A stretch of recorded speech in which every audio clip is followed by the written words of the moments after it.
아우어이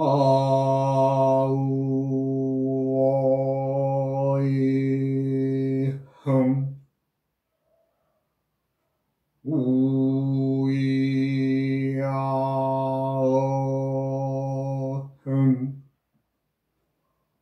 우이아어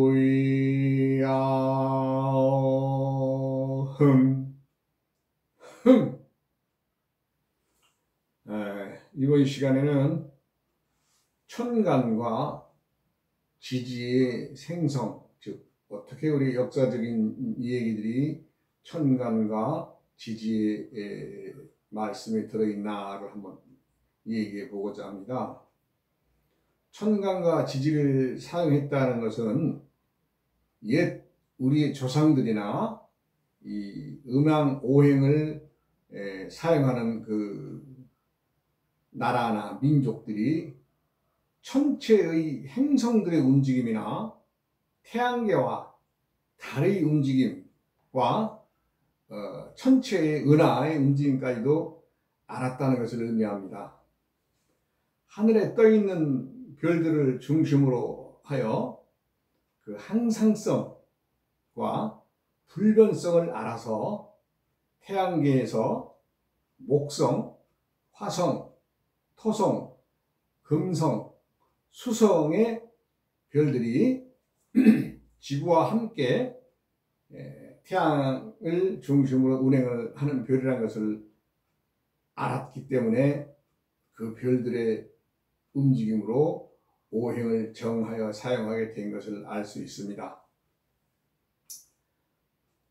육식갑자의 그 천간과 지지를 언제부터 사용했는가에 대해서는 확실하게 역사적으로 고증이 돼서 이것이 확실하다라고 하는 말이나 그 정설은 없으나 대체적으로 보면 상고시대에 태호 복희씨가 고대로부터 전해오던 환엽을 정리하여 복희 8궤를 정하여 전하였다고 하는데, 그러면 태호 복희씨가 복희 8궤를 만들기 이전부터 역법이 사용되어 왔던 것을 알 수가 있으며, 태호 복희씨의 역법보다도 훨씬 이전부터 음양 오행을 활용한 역법을 사용해 왔다는 것을 알 수가 있겠죠.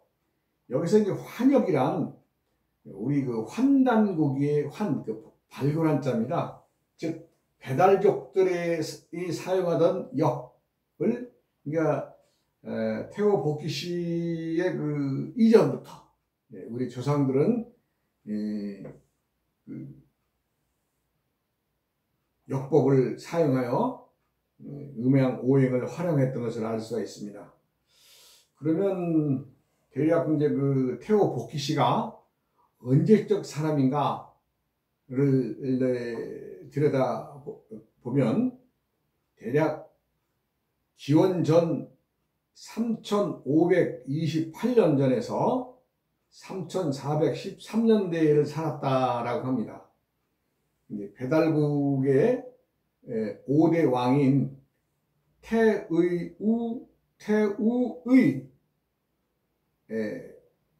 왕의 아들이며 6대 환웅 다이발 환웅의 형제라고 말합니다. 대략 봐도 한 3500년 전, 지금으로부터는 한 5500년 전의 인물임을 알 수가 있습니다.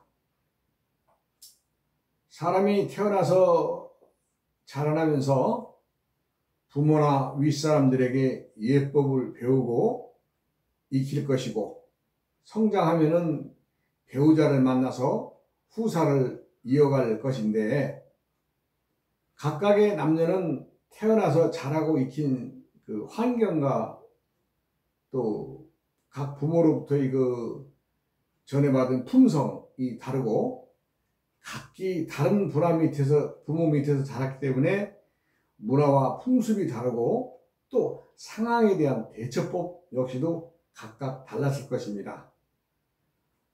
그리고 천간과 지지를 이용한 역법의 근원을 좀 더 알아보려면 우리 배달민족이 개국의 역사까지 거슬러 올라가야 될 텐데, 간략하게 배달민족과 배달국의 역사를 한번 잠깐 들여다보겠습니다.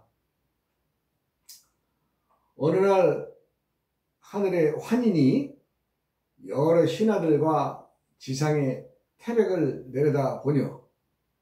가히 홍익인간 할 만한 곳이로구나. 즉 여러 사람들이 힘을 뭉쳐 산다면 두루두루 이익이 될 만한 곳이구나 라는 뜻이죠. 이렇게 환인이 말씀을 하니 그 뜻을 알아차린 그 신하들이 당신의 아드님이신 환웅이 용맹함과 지혜를 갖춰서 홍익인간의 인형으로 나라를 다스릴 뜻이 있사오니 그를 인간 세상에 내려보내어 다스리게 함이 좋을 것 같다라고 이렇게 추천을 합니다. 환인이 환웅을 불러서 뜻을 물어보니 저도 좀 그럴 뜻이 있습니다 라고 그 얘기를 하니 환인께서는 환웅에게 천보인을 내려주면서 수고를 아끼지 말고 무리 3천을 이끌고 땅으로 내려가서 하늘의 뜻을 펴고 세상에 가르침을 세워 세상을 잘 다스려서 만세의 자손들에게 모범이 되어라 라고 이제 해서 환웅이 그의 무리 3천을 이끌고 태백으로 내려와서 신시의 도읍을 열고 배달국이라 칭하였다라 하는 기록이 환단곡에 있습니다. 환웅이 천부의 증표인 그 삼부인을 주었다고 하는데 여러 설들이 많이 있으나 다른 민족이나 다른 나라에는 없는 우리에게 전해져 오는 천부경이 아닌가 그런 생각도 해봅니다. 환웅과 함께 내려온 3천의 무리는 과연 하늘에 살았다라고 하는데 그러면 하늘에 살았으면 천신의 모습이었을 텐데 그러면 그들이 과연 천신의 모습으로 내려왔을까 사람의 육신으로 내려왔을까 하는 생각을 해봐야 되겠죠. 하늘에서 내려왔다고 하니까요. 환웅이 살던 환국은 천상계의 하늘이 아니라 그들이 살던 것은 높은 곳 지구로 봤을 때 역사적으로 볼 때 지금의 그 파미르 고원이나 바이칼 호수로 추정을 하지요. 그 고원지대에 살다가 점점 지구의 물이 빠져가면서 이제 그 점점 아래에 있는 땅들이 초목으로 변하고 농경 사회를 이루기 좋을 만하니까 그 높은 지대에서 얕은 곳으로 내려왔다고 하는 것이 아마 맞을 겁니다. 그래서 이제 그 지역이 지금의 이제 백두산 우리나라로 말하자면 백두산 부근이 될 텐데 신시를 열었다고 하는 것이 참 어찌 보면 몇 만리의 땅을 내려와서 산을 내려와서 몇 만리의 땅을 걸어서 이제 백두산에 이제 정착했다는 것을 이제 추정할 수가 있는데 그들이 이제 생활했던 방식은 그들이 말하는 하늘 지금 이제 고원지대인 그 파미르나 그 바이칼 호수 부근에서 살아왔던 방식 그대로 또 풍습이나 그런 것도 그대로 살았을 것이고 환웅 천왕은 신지 말하자면 문서를 담당하는 직책인 신지 혁덕에게 문자를 만들어 모든 서류를 정리하라 명했는데 그때 만든 문자가 녹도 문자가 아닌가 녹도문을 만들어서 그걸로 정리하였다라고 하며 자신들이 그 천계에서 사용하던 천간과 지지도 함께 정리하여 사용하였을 것으로 봅니다. 세상 만물이 공통 속에서 들고나는 것인데 내가 말하는 공통은 빈 항아리, 세상은 빈 것이다 하는 것이죠. 세상 만물이 빈 공통 속에서 들고나는 것인데 대우주 전체와 행성들의 그 별들의 운행을 알고 있었기 때문에 지구가 태양계에 떠 있는 행성이라는 것도 알았을 것이고, 별들의 운행을 정리하여 천간을 정하고, 지구의 위성인 달의 움직임을 알아서 또 각각의 계절을 정하여 지지를 정하였고, 오행에 배성하여 일상생활에 이용하였을 것입니다. 그것이 이제 우리 약 5,500년 전에 태호 복희씨가 환역을 정리하여 그 복희 8개를 만들었다 하는 그 말과 맞아 떨어지는 거죠. 그래서 이제 환흥이 지니고 왔던 그 징표 천부경을 중심으로 백성들을 이끌었던 것을 알 수 있습니다. 그러면 십천관이나 십이지지를 사용하는 것도 태호 복희씨가 그 60갑자를 만들었던 것도 태호 복희씨가 만든 게 아니고 그 이전부터 사용하던 걸 단지 정리했다는 겁니다. 정리. 그 점이 중요한 거죠. 새로 만들어진 게 아닙니다. 그러니까 태호 복희씨가 5,500년 전에 그 어른이시라면 그 어른이 그 훨씬 이전부터 우리 민족은 그 60갑자를 만들어서 사용했다. 생활에 이용을 했다는 것을 알 수가 있습니다. 그리고 이제 오행의 그 연구를 보면 오행이 학으로서 이제 하나의 학문으로서 이제 어떤 과정을 밟아가지요. 그것은 이제 뭐 우리가 말하는 것은 이제 그 당나라 때의 그 당사주가 있었습니다. 당사주는 이제 당나라 이허중이라고 하는 어른이 이걸 이제 만들었는데, 당사주는 뭐 12띠, 땅에 12띠를 중심으로 각각의 하나의 짐승마다 이제 거기다 이제 뭐 쥐, 자, 그러면 자에는 천귀성, 그 다음에 축에는 천액성, 천권성, 그 다음에 천파성, 천간성, 천문성, 천복성, 천역성, 천고성, 천인성, 천혜성, 천수성의 그 12 별자리로 해서 이제 그 당시 운세를 봤던 기록이 있고, 지금도 당사주는 또 사용하고 있죠. 사용하고 있습니다. 그리고 이제 명리학이 있는데, 명리학은 송나라 시대의 그 학자인 서자평이라고 하는 어른이 있었는데, 그 어른이 자신의 호가 연해이기 때문에 연해자평서라고 하는 책을 쓰지요. 이제 그것이 이제 우리 사주팔자의 근간이 되는 명리학의 그 골격이 되는 책입니다. 그러나 이제 그 보는 방법으로는 일주, 태어난 날을 중심으로 해서 십신을 들지요. 십신. 뭐 십신이라고 해서 어려운 게 아니라, 나를 도와주고 나와 같은 성질, 또 내가 도움을 주는 성질, 내가 또 도움을, 나에게 도움을 주고 받는 성질, 또 내가 두려워하는 성질, 이런 것들이 오행과 엮여서 비견, 겁재, 식신, 상관, 편재, 정재, 편관, 정관, 정인, 인수로 정해서 그 세력, 그 기운을 가늠해서 운세를 보는 방법인데, 요즘에 주로 이제 쓰고 있는 게 이 사주 명리학, 사주팔자 보는 방법이라고 사주 명리학을 말합니다.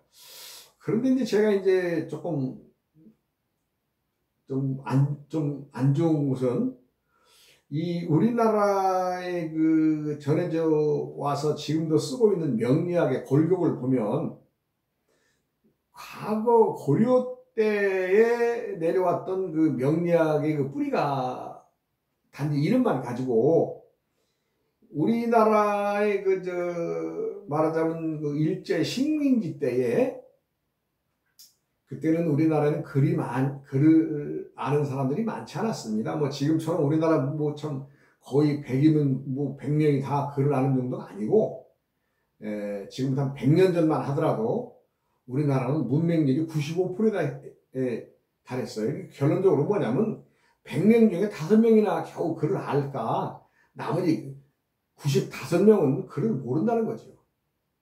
그래서 일제가 우리나라의 그 문화를 말살시키기 위해서 사주 명리학을 이제 들여오는데, 너희들은 이 주역을 보지 말아라. 참 그 일본 애들이 볼 땐 주역이 너무 기가 막힌 거죠. 주역이란 무엇이냐? 자연의 그 상극의 모든 변화를 8개에 담아서 이제 풀어낸 것이 주역인데, 그것이 너무나 기가 막히니까, 예. 자기들이 도저히 그 자기들 학문으로는 감당이 안 되니까 우리나라에다가 이제 역학을 푸는데 그게 풀어낸 것이 바로 이 사주 명리학입니다. 근데 그 명리학을 풀어내면서 순수 학문을 풀어서 준 게 아니라, 예, 전부 다 살론을 만들었어요. 살론. 살이란 무슨 소리예요? 예, 살자로는 이제 더딜 살자가 있고 죽일 살자가 있는데, 뭐 더디게 죽든 뭐 빨리 바로 죽든 간에 전부 다 죽인다는 거죠. 그 운세를 보고 예를 들어서 이제 뺐을 때, 아 너는 올해 뭐 망신살이 있으니 뭐 조심해라. 아 너는 뭐 도화살이 있으니 뭐 어디 가서 뭐 해프게 뭐 하고 다니지 말아라. 너는 뭐 물에 빠질 낙정살이 있다, 뭐 괴강살이 있다, 뭐 과숙살이 있다가 뭐 이렇게 해서 살을 여기 한 300여 개를 만들어서 그거를 우리 한국의 그 당시에 그 이제 글을 아시는 분 식자들에게 이제 풀지요. 풀어서 이제 오늘날에 이른 것이 우리가 지금 쓰고 있는 명리학입니다. 좀 안타깝죠. 내가 뭐 무엇이 잘 됐다 못됐다 하고 얘기한 것이 아니라, 명리학의 골격을 순수한 명리학이 아닌 일본 놈들이 우리에게 전해준 그 살론, 네, 살론. 살이란 뭐 무슨 살, 이래서 격각살, 뼈가 부러진다. 예, 그 살이죠, 예, 살. 그런 그 살을 만들어서 우리에게 전해줬던 것이 일본 놈들이거든요. 그래서 어찌 보면 순수한 학문에서 너무나 벗어났다, 너무나 일본의 외색이 너무 짙다 하는 아쉬움이 있다는 것을 전해드립니다. 그리고 학문이라는 것은 어디까지나 끊임없는 연구를 통해서 누가 주창을 하든 또 후학들이 또 연구를 해서 끊임없이 새로운 것을 만들어내야 되는데, 그냥 뭐 명리 그러면 뭐 그냥 점사나 보는 정도로만 치부되어 있는데, 실상의 학문은 뭐 점사만 보려고 만들어졌겠어요? 그건 아니지요. 그래서 좀 안타깝다는 것을 말씀드리고, 이번 시간에는 이렇게 줄이고 이제 또 다음 시간에 또 역사에 대한 얘기를 또 넘어가겠습니다. 하여간 시간이 나는 대로 매일 하루에도 하나, 두 번씩 아니면 세 번씩이라도 제가 이제 이 암수육자법의 얘기만이 아닌, 그동안 우리 이 도교 쪽의 사부님들이 저에게 공부를 전해주셨는데, 그 책에는 천을징경이라는 책이 있습니다.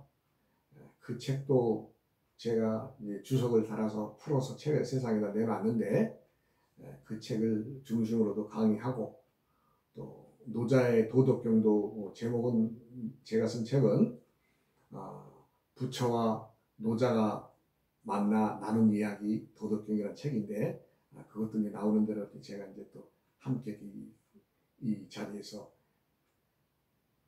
말씀을 드리고자 합니다. 오늘도 좋은 날 되시고, 감사합니다.